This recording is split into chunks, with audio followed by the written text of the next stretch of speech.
اللہ اللہ اللہ اللہ اللہ اللہ۔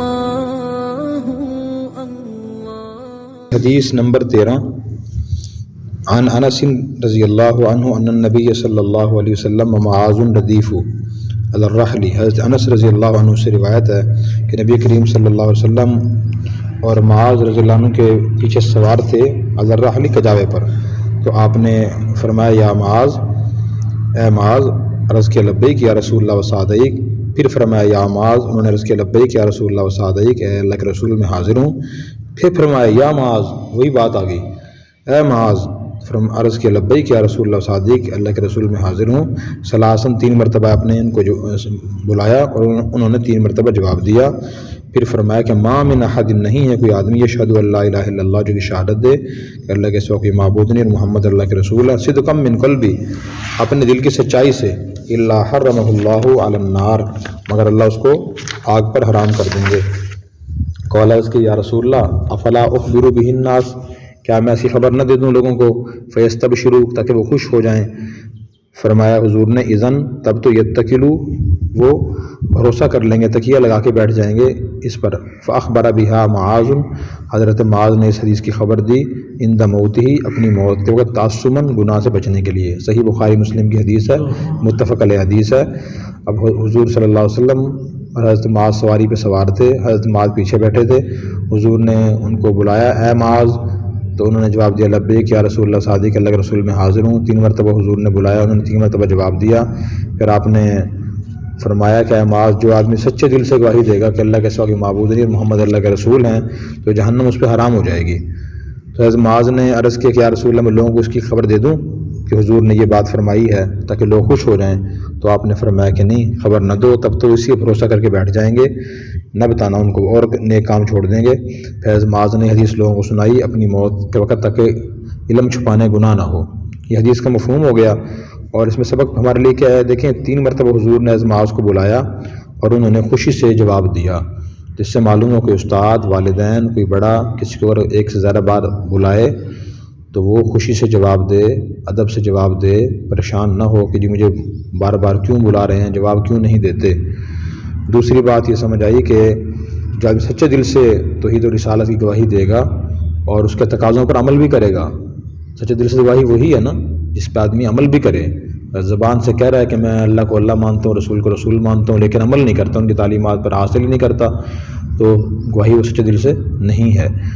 پھر معاذ نے پوچھا کہ یا رسول اللہ، میں لوگوں کو خبر دے دوں اس کی کہ جو آدمی یہ سچے دل سے گواہی دے گا، 2 شہادت نہیں دے گا تو وہ جنتی ہے، جہنم اس پہ حرام ہے؟ فرمایا کہ نہیں، پھر لوگ اسے بھروسہ کر کے بیٹھ جائیں گے اور نیک اعمال چھوڑ دیں گے۔ یہ بڑی اہم بات ہے۔ اس میں ہمارے لیے سبق یہ ہے، اگر کسی دینی بات کے بتانے سے لوگوں میں غلط فہمی پیدا ہونے کا اندیشہ ہو تو بات نہیں بتانی چاہیے، یا آدھی بات بتانے سے غلط فہمی پیدا ہوتی ہو تو پوری بات بتانی چاہیے۔ اب اکثر جو لوگ مسلمان ہیں وہ چھوٹے چھوٹے اعمال کے فضائل سن کے یہ سمجھ بیٹھتے ہیں کہ بس یہ عمل کر لیا تو میں جنتی ہوں اور جہنم مجھ پہ حرام ہو گئی ہے، یہ سارے مسائل حل ہو جائیں گے۔ خصوصاً وہ آیات اور کلمات جن کا تعلق وظائف سے ہے اور ان کے پڑھنے سے بڑے بڑے ثواب حدیث میں آئے ہیں، تو ان کا مطلب بھی یہ نہیں ہوتا کہ آدمی باقی سارے کام چھوڑ کے یا گناہ کرتے ہوئے ایک کام کر لے تو جنتی ہے، جہنم اس پہ حرام ہو جائے گی، اس کی دنیا آخرت سنور جائے گی۔ اس کا مطلب یہ ہوتا ہے کہ وہ باقی دین کے فرائض واجبات کو بھی ادا کرے، پھر وہ اس بشارت کا مستحق ہوگا۔ ٹھیک ہے، اب اس کی مثال بھی سمجھ لیں۔ اس کی مثال یہ ہے کہ مثلاً ایک آدمی یہ کہتا ہے کہ یہ گاڑی اتنی اچھی ہے، اگر آپ اس میں بیٹھ جائیں تو یہ 5 گھنٹے میں آپ کو فلاں علاقے تک پہنچا دے گی۔ گاڑی اتنی اچھی ہے، اگر آپ اس میں بیٹھ جائیں تو یہ آپ کو 5 گھنٹے کے اندر فلاں علاقے میں پہنچا دے گی، فلاں جگہ پہنچا دے گی۔ اب اس کا مطلب کیا ہوگا؟ صرف یہی مطلب ہے کہ جو آدمی گاڑی میں بیٹھ جائے اور بس وہ پہنچ جائے گا؟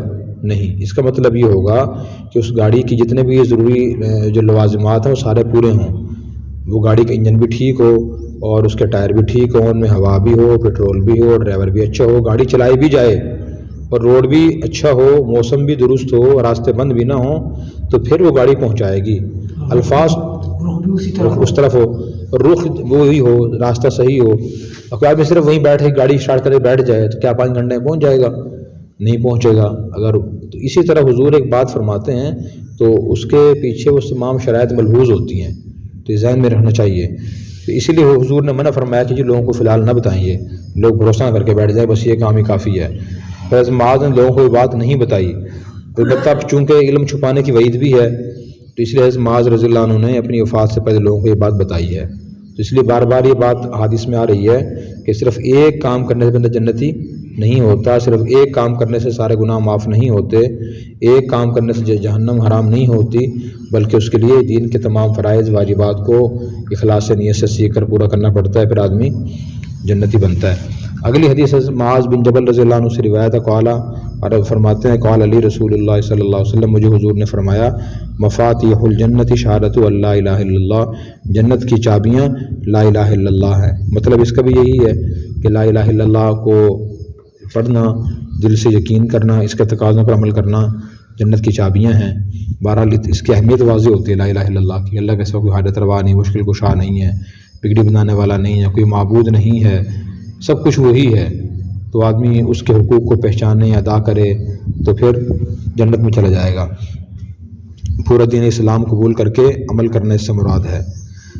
اگلی حدیث ان ابو ذر سے روایت ہے، وہ کہتے ہیں اتیت النبی صلی اللہ علیہ وسلم، میں حضور کے پاس آیا، وعلیہ ثوب ابیض، آپ کے اوپر سفید کپڑا تھا، وہو نائم، آپ سو رہے تھے، آرام فرما رہے تھے، ثم اتیتہ، پھر میں دوبارہ آیا، وقد استيقظ، آپ بیدار ہو چکے تھے، فرمایا ما من عبد، نہیں ہے کہ بندہ قال لا الہ الا اللہ، جس نے کہا ہو لا الہ الا اللہ، ثم مات علی ذلک، پھر اسی پر مر گیا ہو، الا دخل الجنہ، مگر وہ جنت میں داخل ہوگا۔ قلت وان زنا، میں نے عرض کیا اگرچہ اس نے زنا کیا ہو، وان سرقا، اگرچہ اس نے چوری کی ہو، قال حضور نے وان زنا وان سرقا، اگرچہ اس نے زنا کیا اور چوری کی ہو۔ قلت، میں نے پھر عرض کیا وان زنا وان سرقا، اگرچہ اس نے زنا کیا ہو اور چوری کی ہو، قال وان زنا وان سرقا، حضور نے فرمایا اگرچہ اس نے زنا کیا ہو اور چوری کی ہو۔ قلت، میں نے پھر تیسری مرتبہ عرض کیا وان زنا وان سرقا، اگرچہ اس نے زنا کیا اور چوری کی ہو، تو آپ نے فرمایا کہ وان زنا وان سرقا، اگرچہ اس نے زنا کیا اور چوری کی ہو، علی رغم انفی ابی ذر، ابو ذر کا ناک خاک آلود ہو۔ تو صحیح بخاری مسلم کی روایت ہے۔ اور کیا واقعہ ہوا، حضرت ابو ذر فرماتے ہیں کہ ایک مرتبہ نبی کریم صلی اللہ علیہ وسلم کے پاس آیا تو میں نے دیکھا کہ آپ آرام فرما رہے تھے، سفید کپڑا آپ نے اوڑھا ہوا تھا، میں واپس چلا گیا۔ پھر دوبارہ کچھ دیر کے بعد آیا تو آپ بیدار ہو گئے تھے، اور آپ نے مجھے فرمایا کہ جو آدمی بھی یہ گواہی دے گا کہ اللہ کے سوا کوئی معبود نہیں، اور پھر اسی گواہی پر قائم رہتے ہوئے دنیا سے چلا جائے گا تو وہ جنت میں داخل ہوگا۔ حضرت ابو ذر کے ذہن میں سوال آیا اور انہوں نے پوچھا کہ یا رسول اللہ، اگرچہ اس نے زنا کی اور چوری کی ہو لیکن وہ گواہی دے رہا لا الہ الا اللہ کی، کیا پھر بھی جنت میں جائے گا؟ آپ نے فرمایا کہ پھر بھی جائے گا وہ۔ حضرت ابو ذر نے دوبارہ پوچھا یا رسول اللہ، اگرچہ اس نے زنا کیا ہو، چوری کی ہو، اتنے بڑے گناہ کیے ہوں، پھر بھی جنت میں جائے گا؟ آپ نے فرمایا پھر بھی جنت میں جائے گا۔ تو انہوں نے پھر تیسری مرتبہ پوچھا کہ یا رسول اللہ، شاید میری بات آپ سمجھے نہیں، جس آدمی نے اتنے بڑے گناہ کیے ہیں، زنا کیا ہے، چوری کی، وہ گواہی دے لا الہ الا اللہ کی، کیا وہ جنت میں جائے گا؟ تو آپ نے فرمایا اگرچہ اس نے زنا کیا ہو، چوری کی ہو، وہ جنت میں جائے گا، ابو ذر کا ناک خاک آلود ہو۔ تو اس حدیث میں کیا پیغام ہے؟ اس میں پیغام وہی ہے کہ لا الہ الا اللہ کہنے سے مراد پورے دین اسلام کو سمجھنا اور ایمان لانا اور پھر اس پر عمل کرنا، یہ مراد ہے۔ اس سے صرف لا الہ الا اللہ کی گواہی دینا کافی نہیں ہے۔ اور دوسری بات یہ کہ ابو ذر رضی اللہ عنہ کو اس وقت تک مسئلہ معلوم نہیں تھا، وہ شاید یہ سمجھتے تھے کہ جو آدمی زنا یا چوری کرے تو اتنے بڑے گناہ ہیں کہ وہ جنت میں جا ہی نہیں سکے گا۔ تو آپ نے مسئلہ سمجھایا کہ بے شک زنا اور چوری بہت بڑے گناہ ہیں، کبیرہ گناہ ہیں، لیکن ان کے کرنے سے آدمی کافر نہیں ہوتا بلکہ مسلمان ہی رہتا ہے۔ اگر اس کے بعد وہ توبہ کر لیتا ہے پھر تو چلا جائے گا جنت میں، ڈائریکٹ چلا جائے گا، اور اگر وہ توبہ نہیں کرتا موت سے پہلے تو پھر اللہ تعالیٰ کو اختیار ہے خاص سزا دے کے اسے معاف کریں یا بغیر سزا دیے معاف کر دیں۔ اس لیے کبیرہ گناہوں کے مرتکب کافر نہیں ہوتے، وہ مسلمان ہی رہتے ہیں۔ ایک تو یہ مسئلہ معلوم ہوا۔ دوسرا مسئلہ، تیسری بات معلوم ہوئی کہ صحابہ کرام کو گناہوں سے کتنی نفرت تھی۔ ٹھیک ہے جی، ہمارے لیے سبق یہ ہے کہ بعض دفعہ بعض مسلمان کسی گناہگار کو دیکھ کے کہہ دیتے ہیں کہ تو معاذ اللہ کافر ہو گیا، تو آدمی چھوٹے گناہوں سے کافر نہیں ہوتا، کبیرہ گناہوں سے بھی کافر نہیں ہوتا۔ کفر کے اصول علیحدہ ہیں۔ جو آدمی کفریہ کام کرتا ہے، کفریہ بات خدا نہ خواستہ بولتا ہے، پھر کافر ہوتا ہے، وہ گناہوں سے کافر نہیں ہوتا۔ ایک حدیث میں بھی آتا ہے کہ لا تکفر بذنب، اس کا مفہوم یہ ہے کہ کسی گناہ کی وجہ سے کسی کو کافر نہ کہو۔ آدمی اس سے فاسق فاجر ہوتا ہے، گناہ کی وجہ سے کافر نہیں ہوتا۔ اگلی حدیث حضرت عثمان بن عفان سے روایت فرماتے ہیں قال رسول اللہ صلی اللہ علیہ وسلم، حضور نے فرمایا من مات، جو آدمی مر گیا وہ یعلم، جانتا تھا کہ انہ لا الہ الا اللہ، کہ اللہ کے سوا کوئی معبود نہیں، دخل الجنہ، وہ جنت میں داخل ہوگا۔ تو یہاں دیکھو پہلی حدیث میں تھا جو یشہد، جو گواہی دیتا ہے، یہاں کیا ہے یعلم، جو جانتا ہے۔ تو مراد اس سے بھی یہی ہے کہ جس کو اس بات کا علم ہے اور یقینی علم ہے کہ اللہ کے سوا کوئی معبود نہیں اور وہ دین اسلام کو مانتا اور سمجھتا ہے، تو پھر وہ جنت میں داخل ہوگا۔ اب یہ جو حضور ہمارے جو گواہی دیتا ہے، جانتا ہے جنت میں جائے گا، اس کی مثال ایسے جیسے ہم کہتے ہیں نا فلاں آدمی نے اسلام قبول کر لیا، فلاں آدمی اسلام میں داخل ہو، اس نے کلمہ پڑھ لیا۔ تو کلمہ پڑھنے سے مراد کیا ہوتا ہے کہ اس نے اسلام کی تمام تعلیمات کو قبول کر لیا، اسلام کی تمام تعلیمات کو سچا سمجھتا ہے، وہ عمل کرے گا، یہ مراد ہے۔ اس سے وہی ایک لفظ ایک کلمہ مراد نہیں ہوتا۔ اگلی حدیث عتبان بن مالک سے روایت ہے، وہ نبی کریم صلی اللہ علیہ وسلم کے ان صحابہ کرام میں سے جو بدر میں حاضر ہوئے، انصار میں سے، انہ اتی رسول اللہ صلی اللہ علیہ وسلم، وہ حضور کے پاس آئے، فقال، عرض کہ یا رسول اللہ قد انکرت بصری، اس کا لفظی معنی ہے کہ میری بینائی میں فرق آ گیا ہے، وانا اصلی لقومی، اور میں اپنی قوم کو نماز پڑھاتا ہوں، فاذا کانت الامطار، جب بارشیں ہوتی ہیں، ساد الوادی، وادی بہ پڑتی ہے، بینی و بینہم، میرے اور ان کے درمیان، لم استطیع ان اتا مسجدہم، میں طاقت نہیں رکھتا ان کی مسجد میں آنے کی، فاصلی بہم، کہ ان کو نماز پڑھاؤں، وددت یا رسول اللہ، اور میں پسند کرتا ہوں، چاہتا ہوں یا رسول اللہ، انک تاتینی، کہ آپ میرے پاس آئیں، فتصلی فی بیتی، آپ نماز پڑھیں میرے گھر میں، فاتخذہ مصلی، میں اس کو بنا لوں نماز کی جگہ۔ قال، حضور راوی کہتے ہیں فقال له رسول اللہ صلی اللہ علیہ وسلم، تو حضور نے ان سے فرمایا سافعل ان شاء اللہ تعالی، ان قریب میں یہ کام کروں گا اگر اللہ نے چاہا۔ قال عتبان نے کہا فغدا، صبح کے وقت آئے، علیہ میرے پاس، ابو بکر، حین آپ بھی اور ابو بکر بھی، حین ارتفع النہار، جبکہ دن تھوڑا چڑھا، فاستأذن رسول اللہ صلی اللہ علیہ وسلم، حضور نے اجازت مانگی، فاذنت له، میں نے اجازت دی آپ کو، فلم اجلس حین دخل البیت، آپ نہیں بیٹھے جب گھر میں داخل ہوئے، ثم قال، پھر آپ نے فرمایا این تحب ان اصلی من بیتک، کہاں آپ پسند کرتے ہو کہ میں نماز پڑھوں آپ کے گھر میں؟ قال، حضرت عتبان کہتے ہیں فاشرت له الی ناحیۃ من البیت، میں نے اشارہ کیا آپ کو گھر کے ایک کونے کی طرف، فقام رسول اللہ صلی اللہ علیہ وسلم، حضور کھڑے ہوئے، فکبر، آپ نے اللہ اکبر کہا، فقمنا، ہم کھڑے ہوئے، فصفنا، ہم نے صف بنائی، فصلی رکعتین، حضور نے 2 رکعتیں پڑھی، ثم سلم، پھر سلام پھیر دیا، پھر فرمایا کہ فحبسناہ علی خزیرۃ، ہم نے آپ کو روک لیے حلوے کے لیے، صنعناہا لہ، جو ہم نے بنایا تھا آپ کے لیے۔ تو کہتے ہیں فساؤ فی البیت، جمع ہو گئے گھر میں، رجال من اہل الدار، محلے کچھ لوگ، ذو عدد کچھ تعداد میں، فاجتمعوا، جمع ہوئے، فقال قائل، ایک کہنے والے نے کہا ان میں سے، این مالک بن دخیشن او ابن دخشن، کسی نے کہا کہ مالک بن دخیشن ابن دخشن کہاں ہیں؟ فقال بعضهم، ان میں سے ایک نے کہا ذالک منافق، وہ منافق ہے، لا يحب اللہ ورسولہ، محبت نہیں کرتا اللہ اس کے رسول سے۔ تو رسول اللہ صلی اللہ علیہ وسلم نے فرمایا لا تقل ذالک، یہ بات نہ کہہ، الا تراؤ، کیا تم دیکھتے نہیں، قد قال، اس نے کہا لا الہ الا اللہ، یرید بذالک وجہ اللہ، وہ ارادہ رکھتا ہے اس سے اللہ کی رضا کا۔ قال، اس شخص نے کہا اللہ و رسول عالم، اللہ اس کا رسول بہتر جانتے ہیں، زیادہ جانتے ہیں۔ فرمایا، تو اس آدمی نے کہا فإنا نرى وجهه، ہم دیکھتے ہیں اس کی توجہ، ونصیحت، اس کی خیر خواہی، المنافق، منافقوں سے۔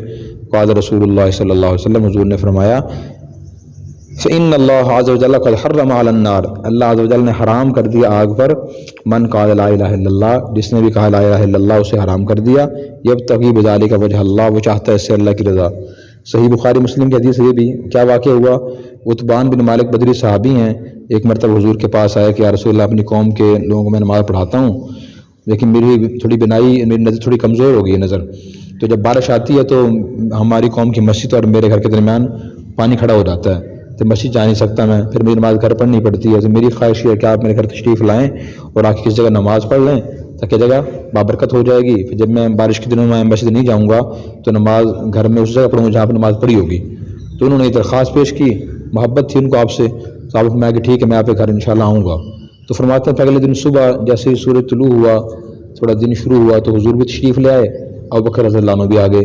حضور نے گھر میں داخل ہونے اجازت مانگی، میں داخل ہو رہا ہوں، انہوں نے اجازت دی، آپ داخل ہو گئے۔ تو پھر آپ نے پوچھا کہ ہاں بھائی نماز کہاں پڑھوں؟ میں نے بتایا کہ یا رسول اللہ یہاں اس کونے میں نماز پڑھیں۔ تو آپ نے نماز پڑھی، پیچھے ہم نے صف بنا لی، ہم بھی کھڑے ہو گئے، تو آپ نے 2 رکعت پڑھ کے سلام پھیر دیا۔ پھر ہم نے کہا یا رسول اللہ بیٹھیں، حلوہ تیار کیو آپ کے لیے۔ تو ہم نے حلوہ پیش کیا آپ کو، حلوہ کھایا آپ نے، تو کچھ محلے کے لوگ جمع ہو گئے تھے، تو لوگوں نے کہا مالک بن دفشن کہاں ہیں یا مالک بن دخیشن کہاں ہیں؟ تو ایک آدمی نے کہا وہ تو منافق ہے، وہ تو اللہ رسول سے محبت ہی نہیں رکھتا۔ تو حضور نے اس کو منع فرمایا یہ بات نہ کہو۔ آپ نے دیکھا نہیں کہ اس نے کلمہ پڑھا ہوا ہے اور اللہ کی رضا کے لیے پڑھا ہوا ہے، تو پھر وہ آدمی خاموش ہو گیا، اس نے کہا یا اللہ رسول بہتر جانتے ہیں۔ تو پھر اس آدمی نے کہا کہ ہم تو میں نے اس لیے کہا تھا منافق ہے کہ اس کی توجہ اور ساری خیر خواہی منافقوں سے ہے۔ تو حضور نے فرمایا کہ نہیں بھائی، جس نے اللہ کی رضا کے لیے کلمہ پڑھ لیا جہنم اس پہ حرام ہو گئی۔ اس میں ہمارے لیے کیا سبق ہے؟ یہ سبق تو یہ کہ جو آدمی کلمہ پڑھ رہا ہے اس کی نیت پہ شک نہ کریں کہ تو اوپر سے پڑھ رہا ہے، دل سے نہیں پڑھ رہا۔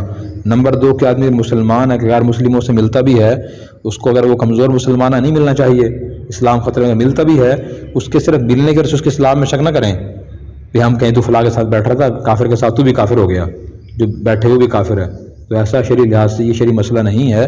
بعض مسلمان ملتے ہیں کافروں سے یا فاسق فاجروں سے اس نیت سے کہ ان کی اصلاح ہو سکے، یہ ملتے ہیں دنیاوی معاملات کی وجہ سے۔ تو دنیاوی معاملات کی وجہ سے کس سے ملنا یہ شرعی لحاظ سے کوئی حرام اور ناجائز نہیں ہے، ٹھیک ہے؟ تو شک نہیں کرنا چاہیے۔ حضور نے اس کہنے والے کی حوصلہ افزائی نہیں فرمائی، حوصلہ شکنی فرمائی، اور پھر اس نے کہا جی آپ بہتر جانتے ہیں۔ تو ہم بھی جلدی کس سے متنفر نہ ہوں۔ اللہ ہمیں عمل کی توفیق عطا فرمائے۔